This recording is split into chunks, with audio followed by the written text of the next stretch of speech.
Hi అండి, నమస్తే. ఈరోజు స్టిక్కీ ప్యాడ్స్ అంటారు దీన్ని. ఇవి ఇలా ఉంటాయి అనమాట.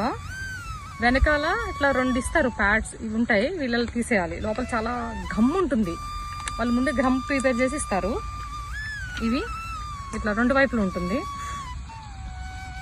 ఇది ఎంత హెల్ప్ అవుతుందంటే, ఒకటి ఈగ ఉంటుంది, అదే ఈగ లాంటిది, పెద్దది దోమలు లాంటిది ఎగిరే ఉంటాయి.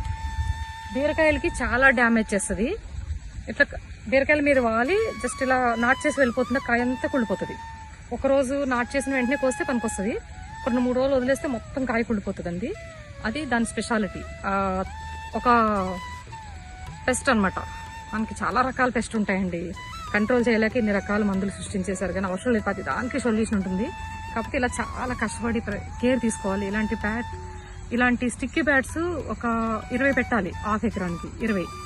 అక్కడ ఒకటి పెట్టాను చూడండి, అలా కట్టాలి. 2 వైపులు తీసేసి ఇందులోంచి ఇలా దారం పెట్టి కట్టాలి. ఎగిరే పురుగులు అంటుకుంటే మీకు ఇవే స్టిక్కీ ప్యాడ్ వద్దని చూపిస్తాను. మొత్తం నిండిపోతాయి అన్నమాట. పంటికి డ్యామేజ్ చేసే ఈగలు లాంటివి ఉంటాయి, అవి ఫ్రూట్ ఫ్లైస్ అంటారు వాటిని. వెజిటేబుల్స్లో ఆనపకాయ, ఇట్లాంటి బీరకాయ, దొండకాయ, వీటికి డ్యామేజ్ చేస్తాయి. ఎక్కువగా ఫ్రూట్స్కి డ్యామేజ్ చేస్తాయి అన్నమాట.